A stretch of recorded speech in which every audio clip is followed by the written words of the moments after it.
What's going on, good people? So, listen, we're getting ready to do this tournament. This AEW Fight Forever tournament. So, what I've done,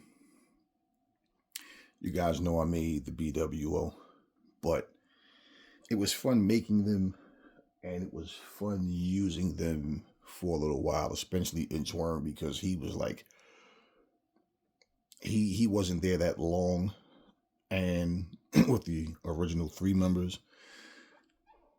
I found myself not using them, all of them, Inchworm included. And when you look around, you don't really see anybody, and I've never seen anybody play Fight Forever and have the BWO.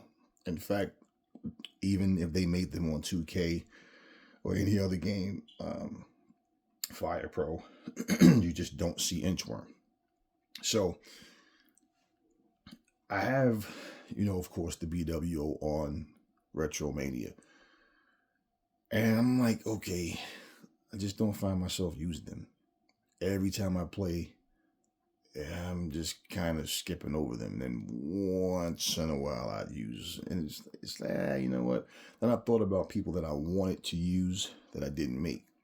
The thing is, right after you create your roster and you fill up all your spaces, you're thinking, damn, I should have made such and such. All right, so I made some changes.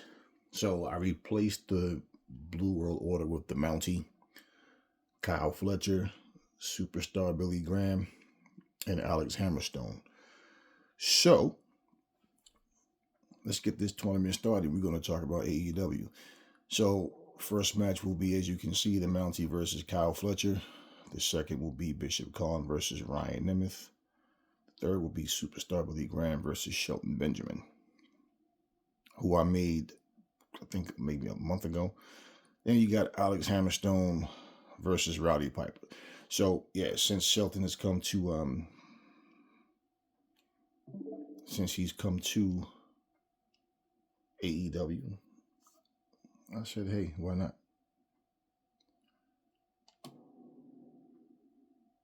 All right, now here's the funny thing.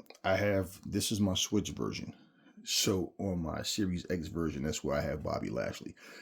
But look, I'm not necessarily trying to play this game to where I'm trying to follow the actual storyline that's happening in real life, in real time. So I don't need to do that. So Alex Hammerstone is a guy that I wanted to make a long time ago. But it's like, once again, you forget about certain people because there's so many. This is 200 people between my Switch version and my Series X version. It's funny, right? The Mountie. Now I have him, of course, where he has the shades on, has the hat on, whatever.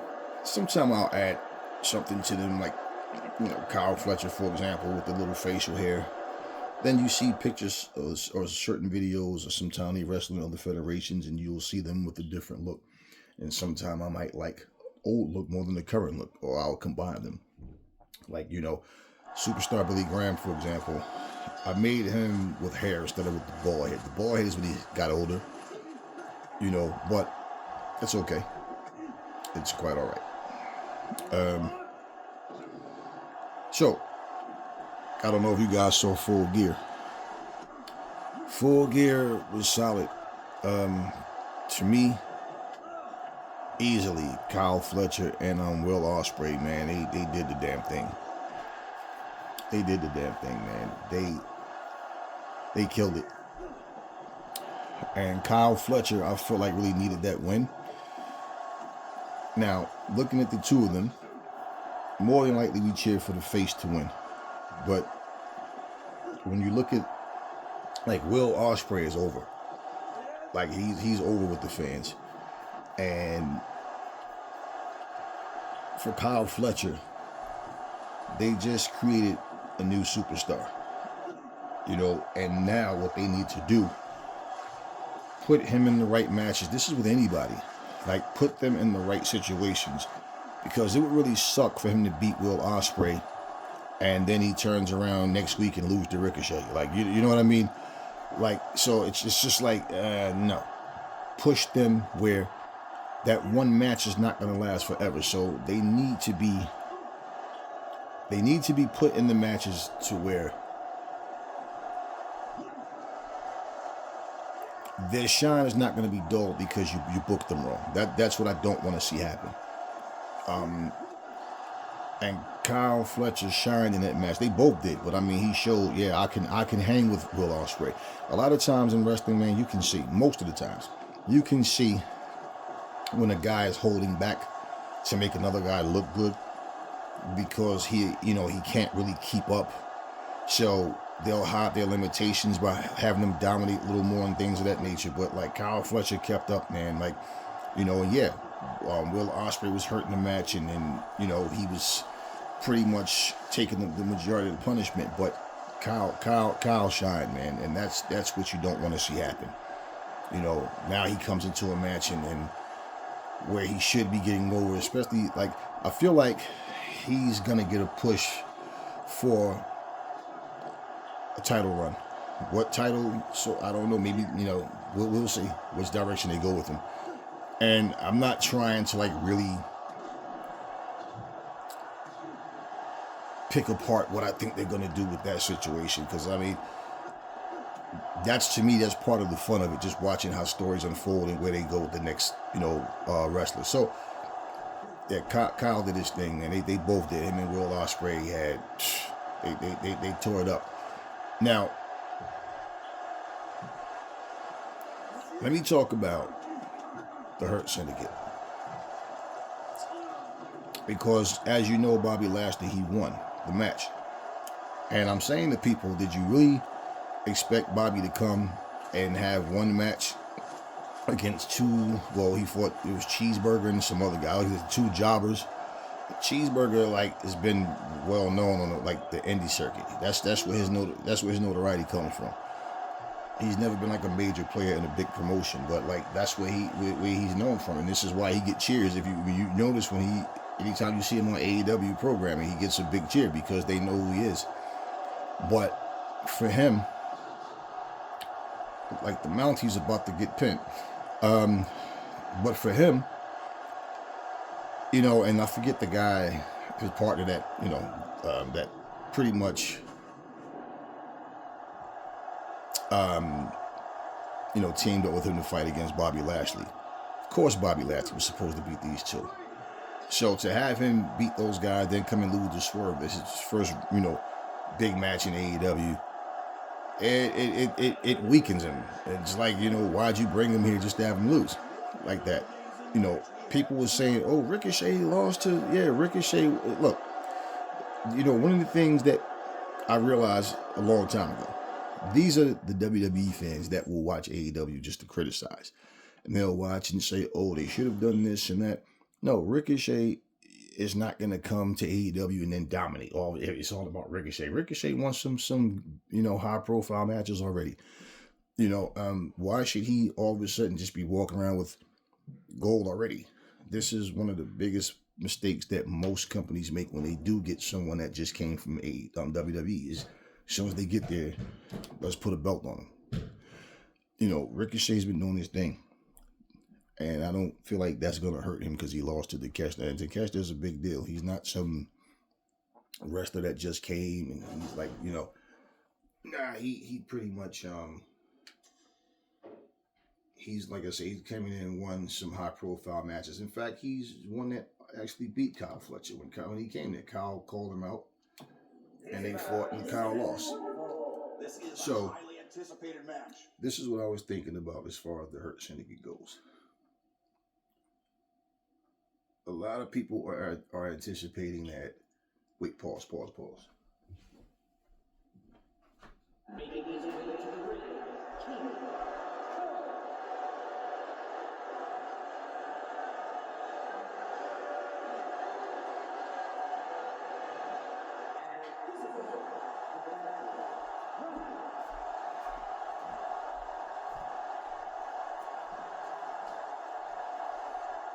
Okay, so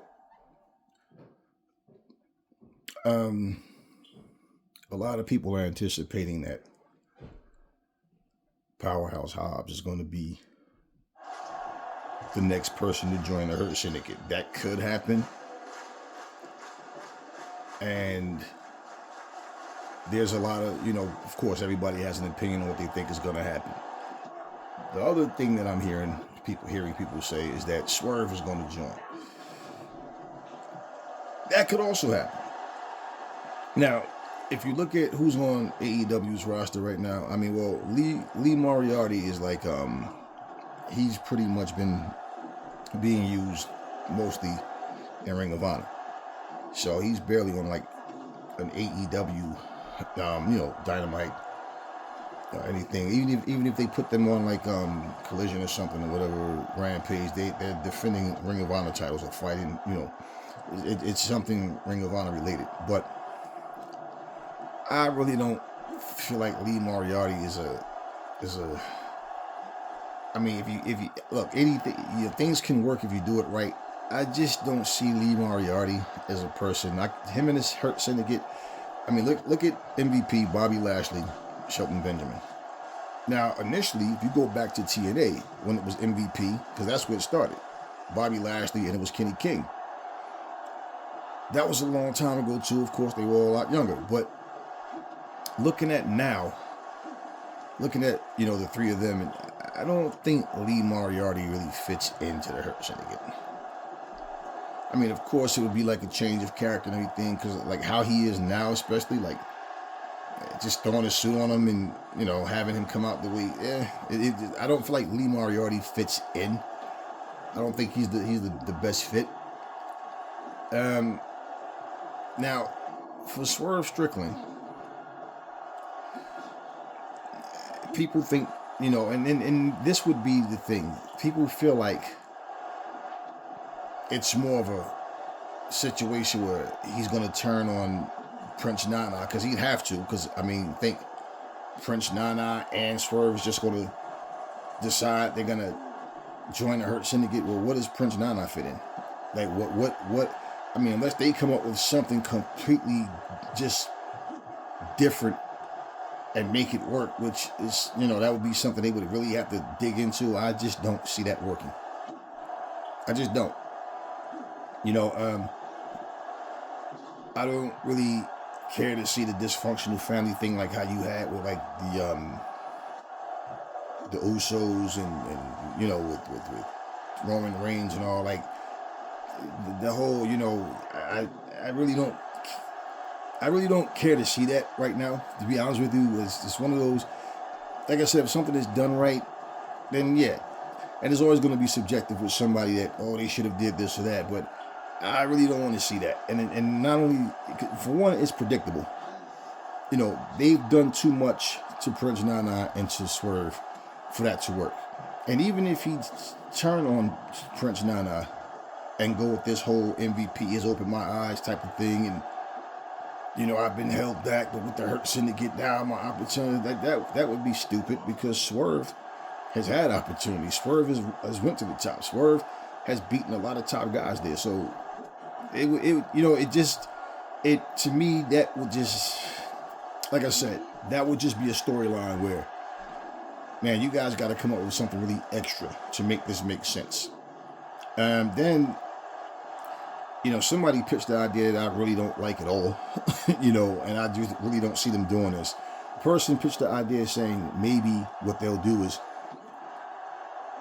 have MVP tell him, I'm not going to give up on you. I believe in you, Swerve, and have him like in a situation where if you lose this match, right? He has a match and say, if you lose, then you have to join the Hurt Syndicate. And then he joins. He loses, and let's say Prince Nana interferes, but his interference in trying to help Swerve causes Swerve to lose. And then Swerve blames Prince Nana, and then they bring him in. Well, here's the thing. Do you think that Swerve is going to join the Hurt Syndicate and then Bobby Lashley's going to take a back seat and Swerve is the main guy? I don't see that happening. Bishop Khan, for example, he's another one that's there. But, they have their own thing going on. I don't feel like they need to, disrupt that just to bring another member to the Hurt Syndicate. It should be planned strategically, and the person that they bring in really should fit in, and they should have the stories, set up leading to each match to where it makes sense that that person is there. Now, Lio Rush, he's a little guy, man. Kenny King wasn't the biggest guy, but he's much bigger. I mean, Kenny King's not a small guy. He's between 225, 230. Now he's probably around that 240 mark. He's not a little guy at all. But Lio Rush, he's a great talent. And he's already a part of a group. And it's like, we don't need to see people just join the Hurt Syndicate just to have another member. So I don't like Lio Rush is that guy. I just don't see him as that guy. Now, for Swerve to join makes him look like a sucker. Like, I wave the white flag. Okay, if you can't beat him, join him. Of course, that would be a weak storyline, and I don't think that's what they would do. But even, like I said, to get him so angry that he turns on Prince Nana, then what does that leave Prince Nana in the future? Because that's all he has right now is Swerve. So where do you put him? You know what I mean? So there's always something to do, but doing it right is what I'm focused on. Now, Powerhouse Hobbs. He would be a great fit for the Hurt Syndicate. The problem to me and how I'm looking at that is this. Swerve himself isn't a small guy. But once again,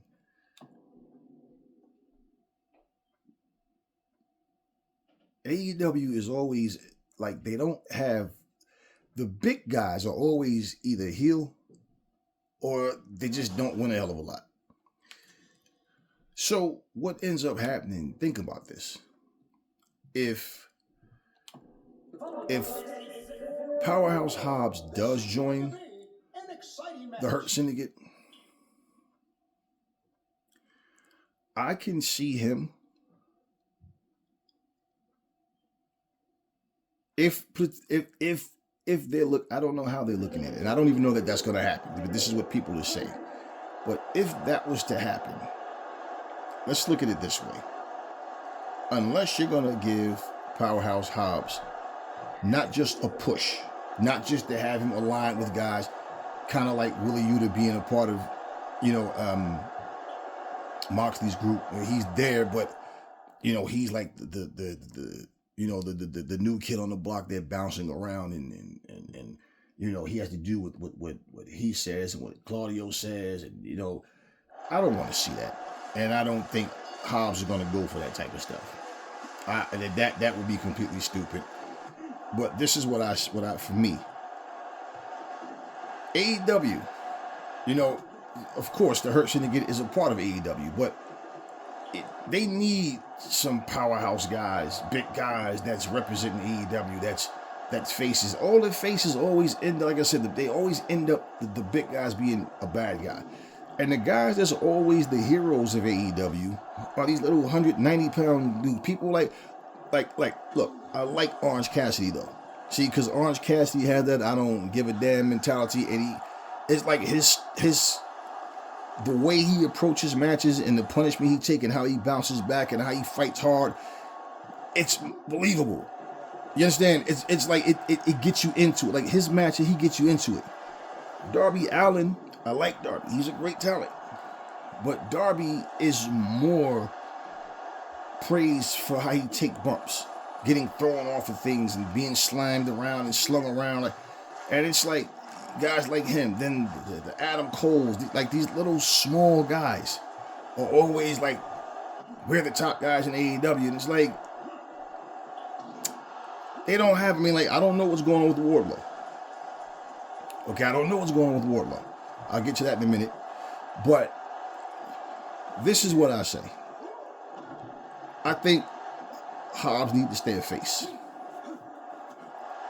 I really feel like he needs to stay a face. He needs a title run.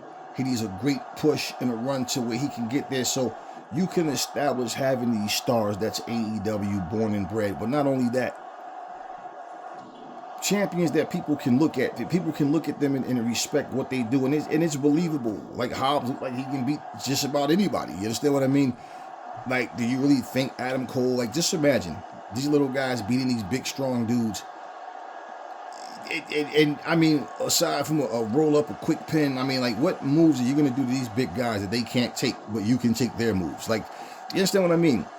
And like Orange Cassidy is just one of those guys that stand out differently because, like I said, it's like his hustle in that ring is just more believable and it's like more respected.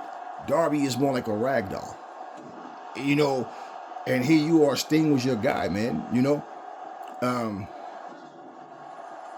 I mean, if you want to say Sting passed the torch to him, well, he needs to you know, for Darby, I feel like he needs to be more elusive. And, you know, he needs to use his quickness and, you know, his matches should, like his matches, they have those holy shit moments the whole match. Yes, because he does some dangerous shit in there, but it's like, he really doesn't have to do all of that to the degree that he does it every single match. He needs to get some wins and he needs to use his smarts. He's too small to try to fight these guys straight up, you know, and yeah, that's his style. He likes to be, thrown around like that, but these guys get injured so often, then the storyline gets interrupted, and it's like contracts, you know, are coming up. You don't know who's going to be re-signed. All these type of things. All these things come into play, and you know, Darby is over with the fans, yes, but you know, they need some beef, man. They need some big guys, man.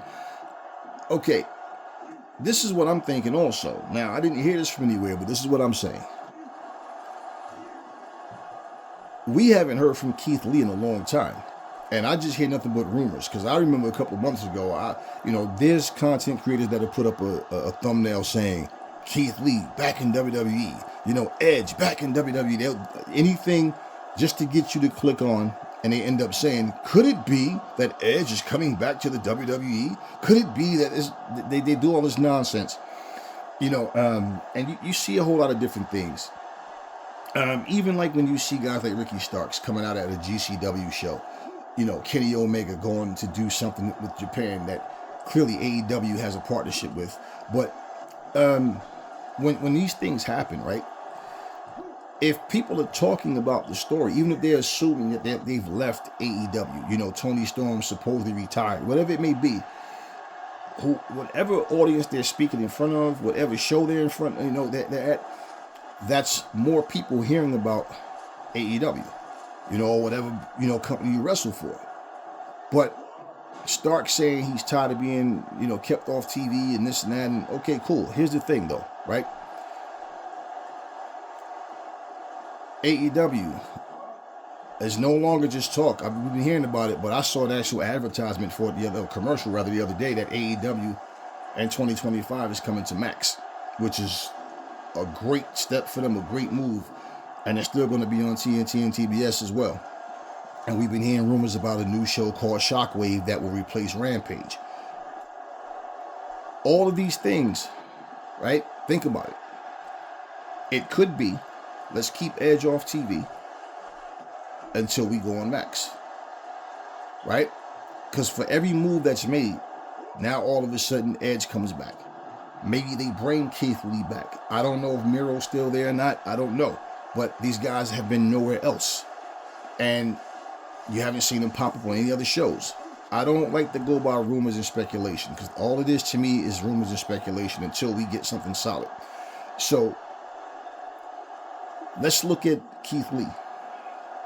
Now, he would actually be another great fit for the Hurt Syndicate.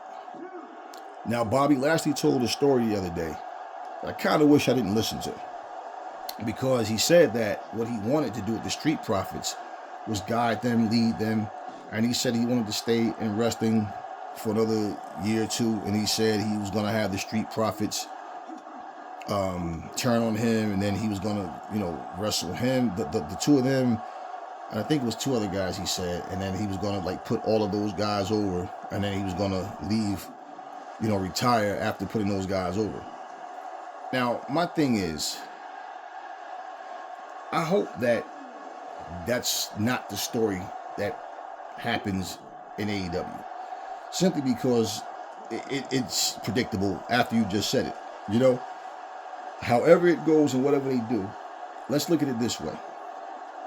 Bobby Lashley wanted to retire in WWE, but that didn't happen. So that doesn't mean because he's in AEW that he wants to wrestle longer than a year or two. I don't know. Was it because, hey, I've done enough, in 2 years I'll be 50, right? Does it mean after I complete what it is I'm trying to do through the course of time, it'll be close to 2 years or whatever, or closing in on a year or whatever. Who knows, right? And for me to do that, what's really left for me to do? How am I going to be handled? We do know, too, that AEW really treat the older guys. They really know how to, they do a much better job at keeping the older guys, in a better position and getting better recognition in what they have gotten.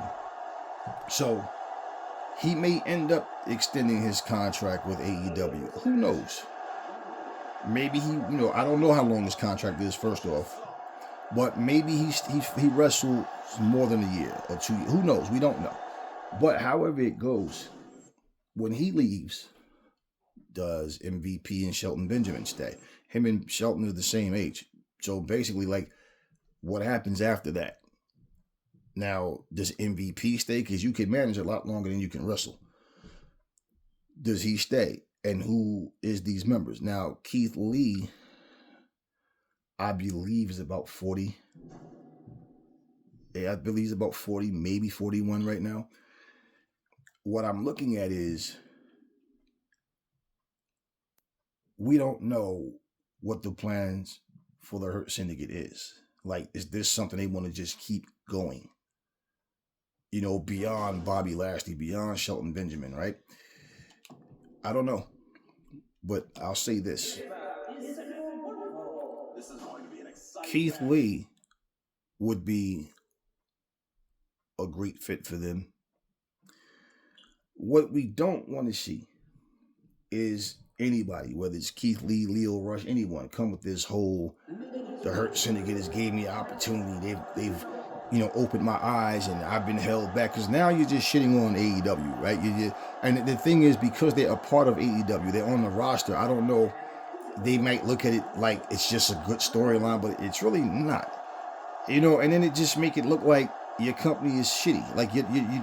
You're not treating your wrestlers right. So all your top stars are turning and joining former WWE wrestlers to form their groups because you're in other words, we know how to get you over. We know how to do this. You understand what I mean? And look at where they've been, right? So it just comes off wrong. You know what I mean? And it just doesn't hit the way people think it's gonna hit. So the way I look at it, like I said, we don't know what the storylines would be, but I think with Keith Lee, and then him not being on TV for so long, he'll have a chip on his shoulder. And you got 3 big strong dudes that's coming in there to do their thing, and guess what? The Hurt Syndicate is taken a whole lot more serious.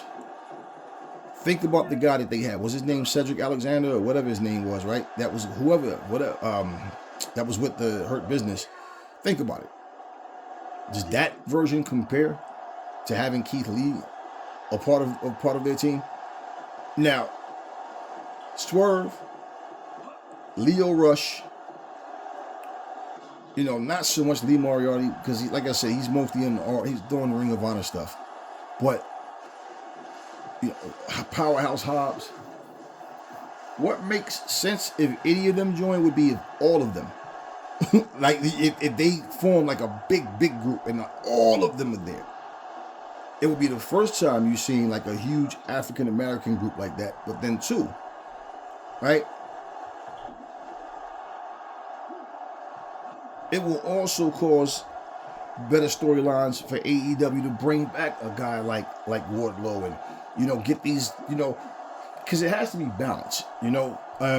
When one thing that people fail to realize, when the NWO angle happened, when Scott Hall said, "We're here to take over," remember? And Eric Bischoff said, Who are we? And he goes, you know who. Everybody and their mama thought, like, oh, the WWE, they're trying to take over WC. That's what everybody was saying. Because where did Scott Hall come from? And then all of a sudden, here comes Kevin Nash, right? And then when Hogan joins them, it's like, oh, wow, right? So it's no longer the thought that WWE is behind this, right? And of course, people thought they were going to see like some merger where WWE and WCW were doing like, you know, the type of stuff that you see AEW doing now, and like what WWE is doing with NXT type of thing, but more like WWE trying to take over. At the end of the day, though, everybody that's tried to recreate their version of the NWO, even the WWE, it did it all wrong. It just didn't have the same effect at all, and it's like, okay, we've seen this with the NWO. The Horsemen wasn't trying to take over the NWA. They wasn't trying to rebrand their belt. You know, what was the group that TNA formed with Bully Ray and all these different guys that they had? There's a bunch of them.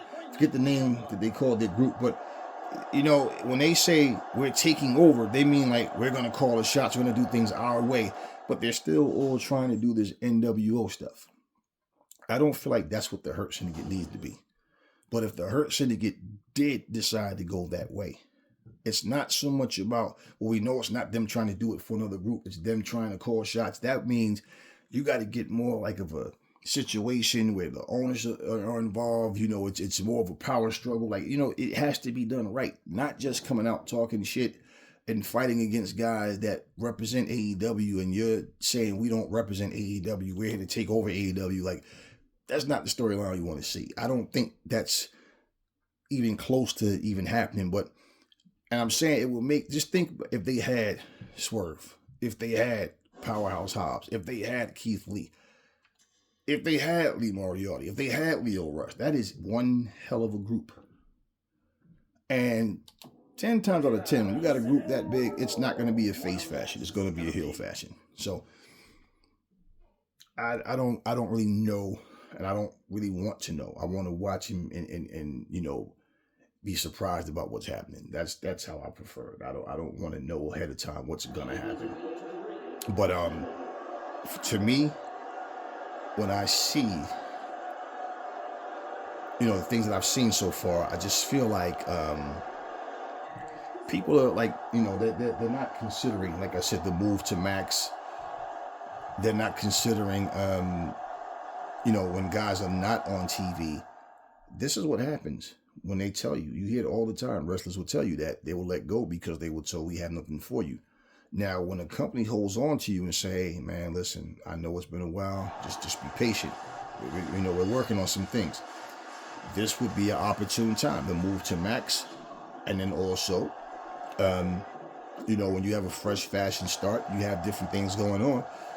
And, you know, also understand the Hurt Syndicate is, you know, this is very well-known wrestlers. This isn't just a group of guys put together just to put them on TV. You know, or like, you know, you have these little groups like the group that Leo Rush is a part of. It's one of those, like, you know, fashions where these people feel like they're underachievers, or they treat it like underachievers, and they're trying to make a mark, and they get together.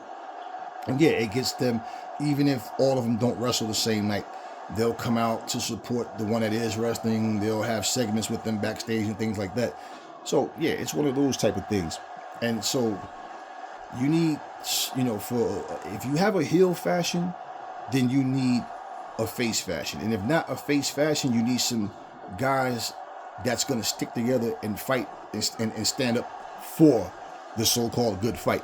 Well, once again, man, Darby Allin is very small, man. And you know, I respect what he does. Like I said, I prefer, between him and Orange Cassidy, man, I'm more of an Orange Cassidy guy, honestly. And it's funny because Orange Cassidy, just looking at how his character, him being so calm, so, you know, I just don't give a damn, and I'll fight no matter how big you are and whatever. Like, I really like that about it. I like don't get me wrong, I love what Darby Allin does as well.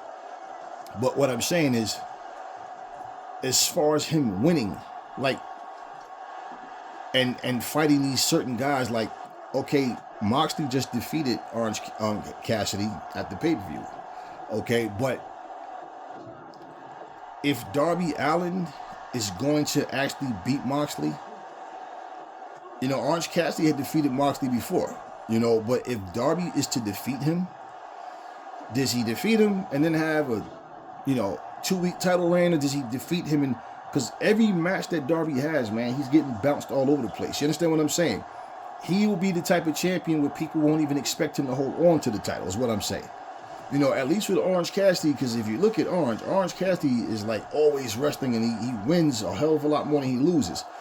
And Orange is one of those guys that, like I said, his matches are just more impactful than Darby's in terms of the back and forth. Darby's are more, like I say, he has a whole lot of, they both got those holy shit moments in their matches.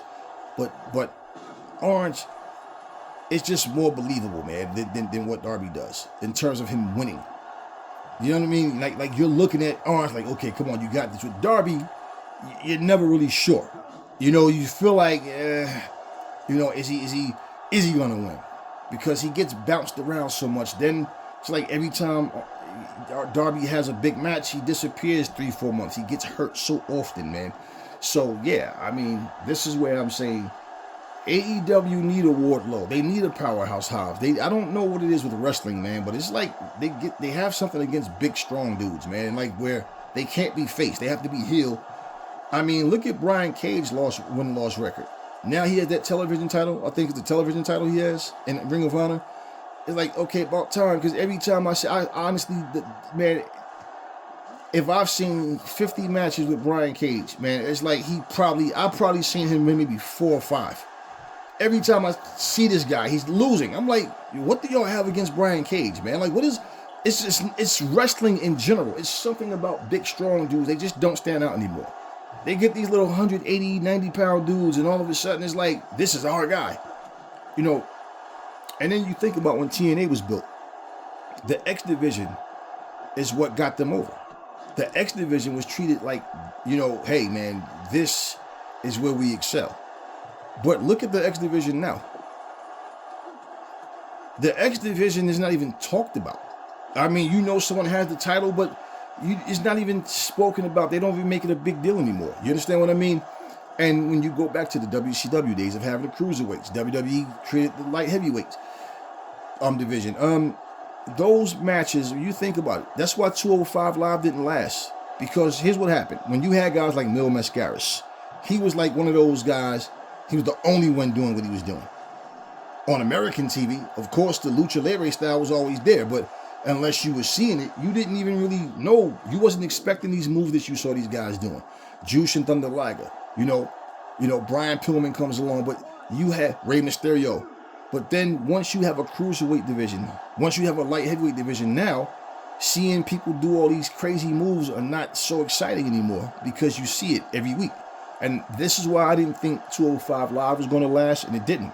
This is why I felt like a cruiserweight division wasn't going to last, and it didn't. I felt like a light heavyweight division was not going to last, and it didn't. Way back when it was happening, I just didn't see it because it's like hardcore matches. That's one of the things about ECW. I remember having a talk with one of my friends. We were watching it one time. This is back in the day. And I remember when I said to him, man, I don't know how their fans are going to react when they are forced to make changes. Because every match is a hardcore match except for like the World Championship match or something. Like you see Shane Douglas have like a regular match, but all night long they're coming out, the music is playing the entire time that they're fighting, and everything you see is just hardcore. So it's like, yeah, the fans were into it, they were going nuts, but at some point it's gonna die down. And every match you're gonna see blood and gore. Somebody's busted open, somebody's bleeding, barbed wires wrapped around someone's head. The thrill is gone. Like that saying, if every day is a sunny day, right? Then what is a sunny day? That's what I'm saying. It was like that type of situation where when you look at what they were doing, ECW was one of those places that I really looked at them, and I just pictured going forward, how are the fans going to react? Simply because if you look at it, right, That's what set them apart from WCW and WWE. Then there was a time, if you guys remember, when WWE had a little partnership with ECW, and ECW wrestlers was coming out on Raw, and they're doing their style of wrestling somewhat. You didn't see the hardcore stuff. They wasn't going to show all that crazy stuff that ECW was known for doing, so it was watered down, and it didn't get over with the fans. It truly didn't. Okay, and the ECW fans that was tuning in may have been behind the ECW guys, but Jerry Lawler sat there the whole show and just pretty much bashed what ECW was and what they stood for, calling them, they're a bunch of vigilantes, they're a bunch of criminals. This isn't wrestling, and it just was like, this is garbage, and that didn't last long. And I remember even like with the Blue Meanie and these guys, they came out losing match after match after match after match. It just was trash, just like that whole ECW WCW invasion nonsense. It wasn't legit. And there's so many different ways that they should have and could have took that story, that angle, to make it mean something. And then on top of that, their whole idea was to take everybody that would re-sign or sign with them or re-sign with them that was from WCW and just pretty much have them lose to all of their top stars. And that's exactly what they did. So, yeah. Initially, the only real big name that they had there was from WCW that people really knew of was Booker T. Buff wrestled, I think, once or twice, and that was it. And then he was gone. DDP was there, but they made a joke of him. The tag team, Sean O'Hare and Chuck Palumbo. They got destroyed by Kane and the Undertaker. Everything was just, it was like, yeah, this is all they brought these guys in here to do. Trash them. Then the ones who stayed, they gave them a bunch of bullshit gimmicks, and then going forward, everything was just like, yeah, that story could have been something huge, man. It really could have, but they killed it. And those type of storylines are not effective anymore. They're just not effective. The NWO was the most successful version of it, and it was the birth of it. And like right now, like when you see like the Forbidden Door situation, well, it doesn't matter that WWE is working with, like NXT and merging with TNA, and they have their wrestlers going back and forth. Let me tell you what that part of that is. Part of that is this. One, when they want a TNA wrestler to sign with them, when that contract is up, more than likely, if they don't re-sign with TNA, they're going to go to WWE. Two, when a WWE wrestler is released, well, if they go to TNA, guess what? They still will be in a position to work with WWE and avoid them going to AEW. That's believe me. Because if you look at it, nothing has changed for TNA. They still have those little crowds. And the bigger crowds that they have, they were already doing this. They still don't have huge crowds, but they were already doing what they're doing now. And their TV ratings aren't any better than what they were. They still average around 70,000 views, And the people that come from WWE to wrestle on TNA Impact, those people are NXT. They're not putting, like, you're not going to see Roman Reigns over there. You're not going to see Cody Rhodes back over there. They're not putting their top stars. They're putting NXT wrestlers on that show. So basically, this is what they're doing. So let's just be honest. If the best from TNA are losing to NXT guys, like this guy right here, Alex Hammerstone. They had him come over there and he lost to he lost to a TNA guy. And this is what I'm saying. An NXT guy, and he's not even the top guy. So, you understand what I mean? They're treating, people don't understand it. They're looking at opportunity because we're able to wrestle on at WWE. Hey, Jordan Grace came out and wrestled in the Royal Rumble. Why hasn't Jordan Grace wrestled on Raw or SmackDown? Think about it. Why? And everybody knows that NXT is basically the developmental organization of the WWE. The difference is what? They're on TV. So this is not like a small company like GCW, you know, or MLW, to like where, you know, we don't really know who these people are. We don't really get to see these people on TV. I like MLW though, I really do. I was watching Jacob Fatu and Hammerstone fight over there. I was watching way before he came to AEW. Max, MJF was over there. It was him. I forget the other guy name. It was three of them that would wrestle together, and that guy wrestled a dark match on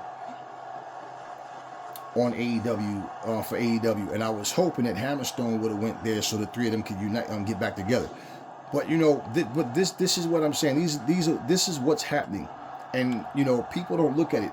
Yeah, it still may be a bigger opportunity for TNA wrestlers to be able to merge with TNA, because then, you know, they're at least going from 70,000 people seeing them to, you know, 600, 700, 800,000 people, that type of thing. But other than that, nothing within TNA is actually changing. With their ratings, the size of their crowds, you know, they can't put 10,000 people in a building. Shit, I don't even think TNA can put 5,000 people in a building, to be honest with you. You know, but this is what's going on. And listen, a wrestler has to be a fool to follow behind someone else's lead based on crossing their fingers, hoping that they get a fair share. When I hear people talking about how great TNA is, I always liked TNA, but they had a time where it was hard to watch. I try to watch as much as I can of wrestling, period. But I see the highlights. I see certain things with TNA. But TNA, the feel that it used to have, they don't feel like a big company at all. They just feel like a small company that's just in a position of having a library of the Stings, the Kurt Angles, you know, the Steiners, the Booker T's, and all these people that were, you know, the Hardys that were once there. But when people was making a big deal, oh, they only put 3,000 people in the building, they only put 3,500. Yeah, 3,500 is a lot more than what they're putting in buildings now. And if you look at how live their crowd used to be versus now, like I said, you know, they are in a position where, if you look, for example, Maple Leaf Wrestling can match their crowds. Maple Leaf Wrestling is in a position where we don't get to see it outside of like YouTube replays and things like that. But you know, I'm just, you know, I like wrestling. There's nothing wrong with people having a favorite organization and all of that. But like, it's one of these things with wrestling. What's so stupid is the whole, I don't like this organization, I only like this organization. And then to the point where people just want to see companies fail. They want to see them fall apart and go out of business. Like, you know, that's just completely stupid. But we, you know, we've been watching these organizations in different companies, man. I have nothing against no company. And Maple Leaf Wrestling has a lot of AEW stars going over there to wrestle. You know, they have people from TNA coming over there to wrestle. So, you know, wrestling as a whole,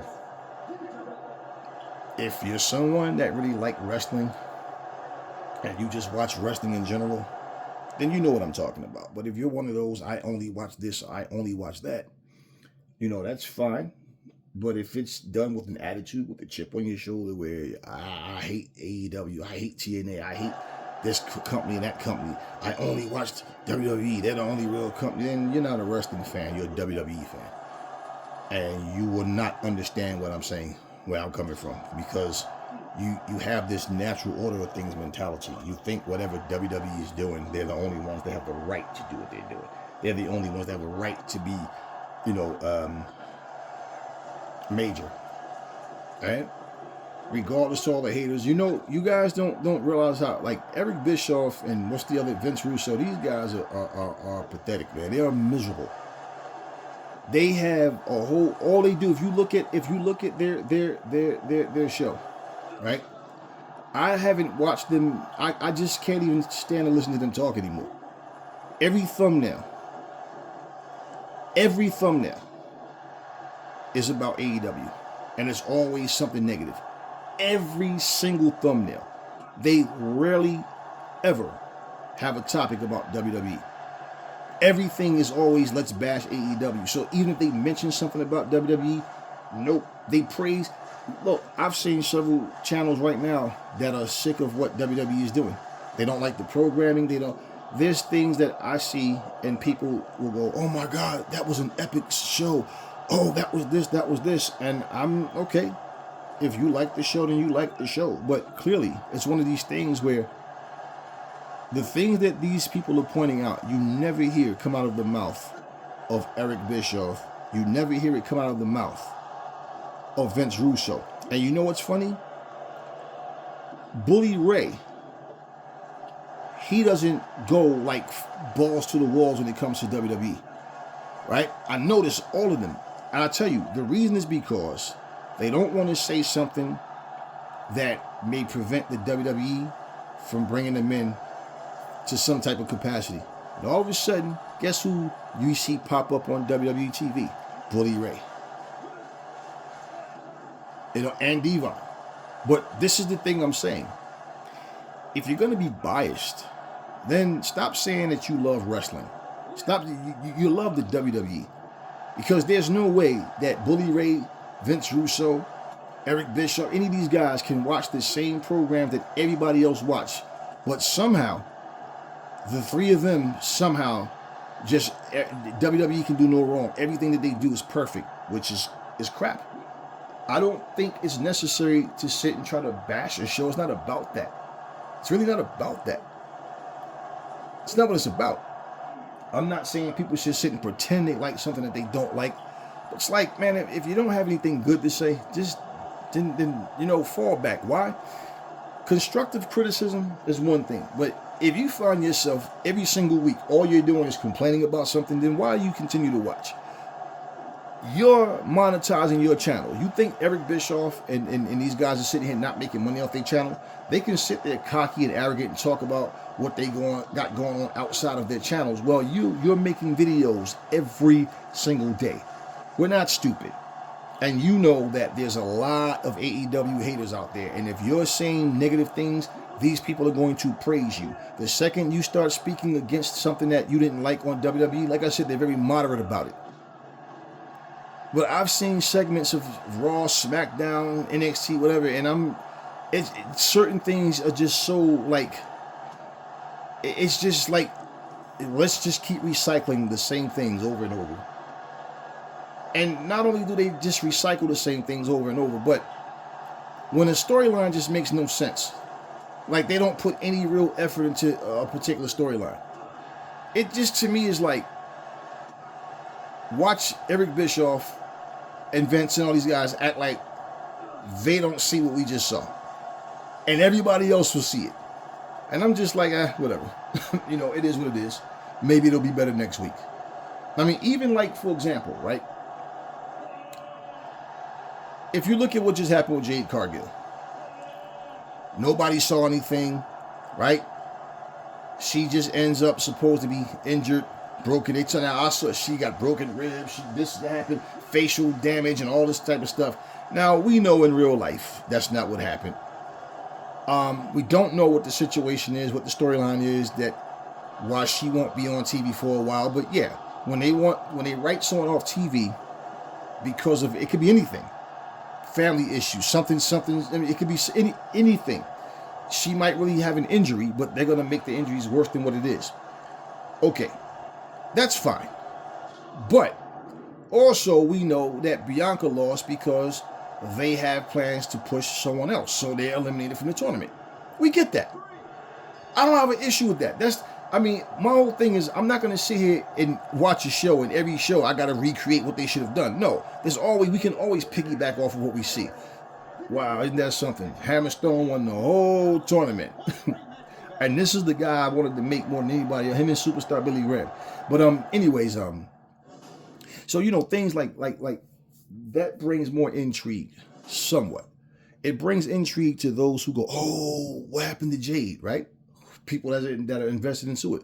For people that have been watching wrestling for a long time, we already know, like, okay, it's they're writing her off TV right now for whatever reason. We don't know what's going on, but maybe it's all just storyline, just to keep her off because they have some. Oh no, because they have something planned, or she's really injured, and they just, hey, you know what? Let's add to her actual real injuries. Let's add a story to that. It could be that as well. Okay, either way, I don't have a problem with that type of stuff. You know what I'm bored with though with WWE is this whole Uso thing. Now we have two different eras of time of Usos, like two different. It's like, okay, yeah, I know the originals versus these guys. Like, all right, man. At the end of the day, Sami Zayn comes out. You see, this is my thing. WWE is more storyline based to where it's more fairy tale like. AEW has their stories, but it's they don't invest so much time into just developing the fairy tale type story. If you watch TNA stories are like they somewhat do they do more of a similar thing to what WWE is doing in terms of storytelling somewhat. But if you look at my point, what I'm getting at is for what they all bring to the table. MLW stories are different.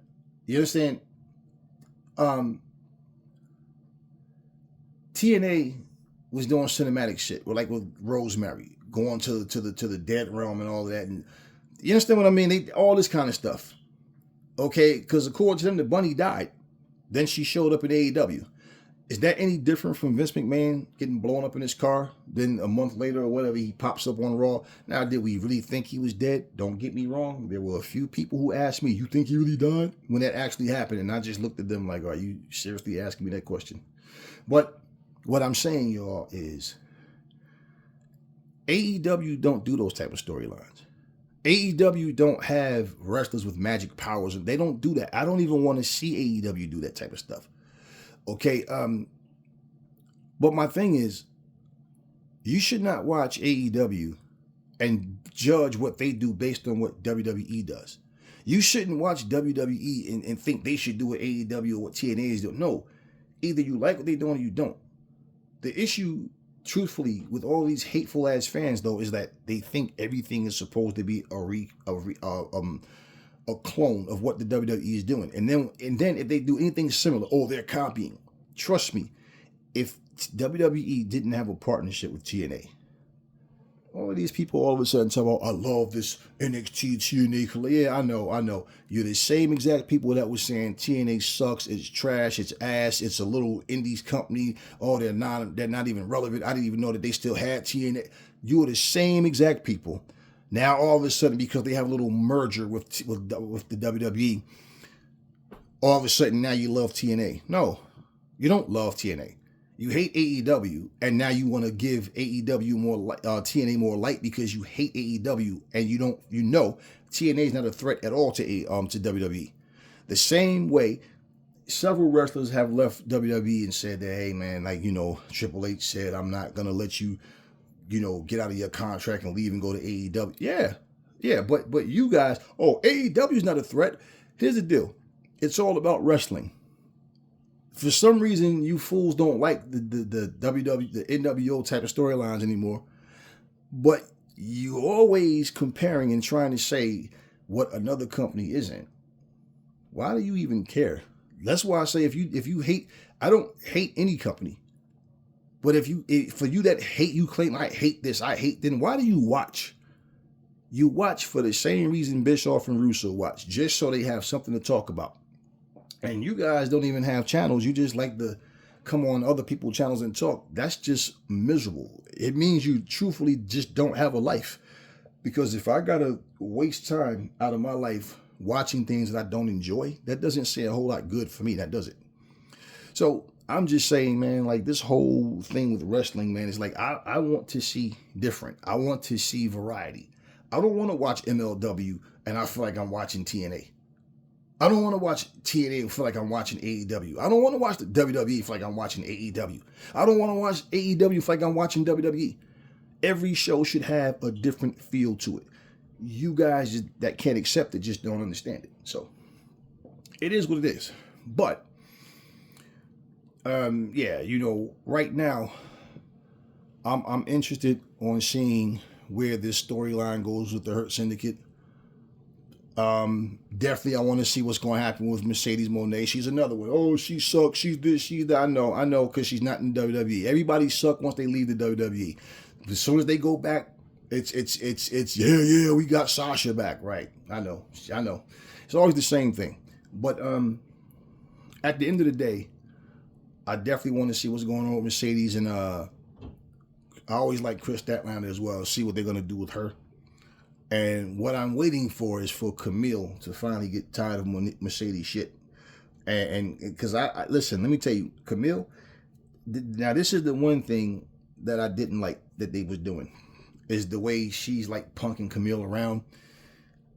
And I'm saying maybe Camille will turn on Mercedes one day and tell her, I've been playing your little game the whole time because I knew that one day I was going to be the one to take your title. I feel like that relationship is going to explode sooner than later, because Mercedes went from praising her, she's the brick house. Look at her. She's all these praising her looks, her size, her ability in the ring, to now you can't do anything right, and all this type of stuff. So I'm waiting to see Camille get sick of her shit and turn on her, or even if Mercedes turn on Camille, but Camille is expecting it, and because like look at Mariah May. I knew eventually Mariah was going to turn on I forget the wrestler's name, the Japanese wrestler that was partnering up with. I knew, because Mariah has that. She's like the MJF. She's like that. Nobody can trust me type wrestler. That's what she is. She's that heel. She's that it's all about me. That's Mariah May. That is Mariah May. And to answer something that someone said before, when they said, "Oh, Mercedes is the one get all the belts," and Mercedes, no, she doesn't have all the belts. Okay, she has the TBS title, and she has, I think, the CMLL title, CMLL, whatever. I think she has that title, but no. Okay, currently Mariah May is the women's champion. So like people just say things that's inaccurate, and they no, she's not. And the thing is, like I said, there's no need to come and bring Mercedes in or anybody and bury them. But it's also not as soon as they get the title shot right away. No. But as much as you want to hate on Mercedes Moné, no, she's just as good as everybody else. She's just as good as whoever. Okay, she's the one that put Bianca over. Okay, she had wars with Charlotte Flair. She had wars with Bayley. All these wrestlers way before Bianca came along. Okay, y'all couldn't stand Jade Cargill when she was in AEW. Now all of a sudden y'all love her so much, right? Remember that slip she made off the top rope? And everybody made such a huge deal about it, and she needed to go back to AEW and blah, blah, blah, blah. But all of a sudden, her and Bianca don't break up, and they keep going forward. All of a sudden, okay, well, no, that's what you guys were hoping. This is what I'm saying. It's so many immature people out there that it's just like, man, listen, either you like a company or you don't. There's always something that you see that could have been better, but we're not sitting here writing the scripts. Okay, and we're just piggybacking off of what they're coming up with. And hell, listen, there's things that people see differently, and a lot of times I see it the same way. Like, yeah, I feel the same way. Hatred has nothing to do with it. But I don't sit up here, like I said, looking to let me take notes so I can bash the show. No, it's just things you see, you watch. Okay, cool. But it's like week after week, you have people that have nothing better to do with their time except for just complain about what they saw on a wrestling show. Nobody made you watch. That being said, y'all, yeah, I'm interested in those feuds. I'm interested, just period. I want to see what they're going to do with Marina Shafir, man, because I really want to see what they're going to do with her. I don't know if they're setting up a breakup between Bianca and Jade. And if they do, I hope they don't, hopefully they don't use the same old, when I was in the hospital, not one phone call. This, because every wrestling company have used that same story for you get this same story like 50 times a year, man, from these companies. It's always the same thing. And then, I guess they think the difference maker is who is the face and who's the heel, but it's like, nah, I don't know that that's the case. Maybe it was just a way to keep both of them from winning certain titles, or just keep them, I don't know. I feel like that's part of it for sure. For sure. And if Jay is really hurt, not the injury that they claim, but if she's really injured, right, then yeah, they can't hold the tag titles. So I get all of that. But I don't care about, honestly, that storyline, and I really don't know. As far as the WWE, when I watch it, I just see what's going on. And, I don't know, man. I don't know. As far as TNA, whatever Jordan Grace is doing, I always kind of get invested in her, Tasha Slamovich, and, Savannah Evans is back. See what's going on with them. Josh Alexander, the angle that he's going. It's just things I look for. So it's like right now, every company has something that I'm looking at. But MLW is no one particular story. I know that Matt Riddle is over there, and that's another guy that people will assume was going straight to AEW. And my whole thing is, like I said, if you support wrestling, man, then support wrestling. But everybody gonna do what they want to do anyway. I just get so like turned off when I see these fake thumbnails, all these thumbnails full of hate. This company's going out of business. This is the worst episode ever. This is that. That is this. Oh, I'm gonna do this. I'm like, all right, whatever. It's not that serious. So, yeah. But right now, tell me in the comment section, man, what y'all think about the Hurt Syndicate? Who do y'all think will be that next opponent that they pull, the person that they pull in? And, it just might be Powerhouse Hobbs, man. But one of the things that's getting really stale to me in wrestling, period, is the fact that the majority of the champions have to be a heel just to get a championship. And then when they do, they hold it forever. Then the face get the belt and hold it for a couple of months and boom. So, yeah. But, I'm waiting to see what happens, because I know, like I said, in 2025 they're coming to Max as well, and I'm going to keep my ears open for anything involving Keith Lee, because I haven't heard anything. I'm not talking about these fake thumbnails about different wrestlers in AEW going back to WWE. I'm talking about like real actual news. So we'll see what happens. But I don't know who it's going to be. It could be any one of those guys. It could be somebody that's not in WWE that's coming to AEW that we don't know about right now. But I won't be surprised, man, if Keith Lee ends up being the third member. I don't think the Hurt Syndicate is going to be like 8 people and all that. I think they'd probably just have like one more guy, or maybe a female. But yeah, I just think that more than likely it might be Powerhouse Hobbs. It could be. I don't want to see Swerve sell himself out like that, though. They, like I said, they've done way too much to those guys, man. But it could very well be Keith Lee. That's the story right now that I'm more interested in. Like I said, see what happens with Mercedes and Camille. Definitely for that. See where Chris Statlander goes from here. And also I want to see what's going to happen. Like Deonna Purrazzo, man, she's another one that she lost in the the thing. Her and Anna Jay was the first match on Full Gear on the kickoff show, 0 Hour, and Anna got the win. I'm also interested to see where Anna goes from here. All of these things, man. Tony Storm coming back, like all of these things, like that. AEW has a lot going on right now, where it's so many things that I'm looking at that I want to see what's going on. So, but yeah, I definitely want to see, as far as like the Hurt Syndicate, how things go, because I don't think they're going to be like, for Bobby to only want to be here for another 1 or 2 years in wrestling. I don't know how Shelton feels. Like I said, they're the same age, but I definitely want to see what's going to happen. And MVP can stick around and manage far longer than he can wrestle. So, hey, who knows, man? But heels are not going to stay a heel forever, and the face is not going to stay a face forever. So we'll see how things go. Anyway, talk to me in the comment section, y'all. That's all I got for y'all right now. I will catch y'all on the next one.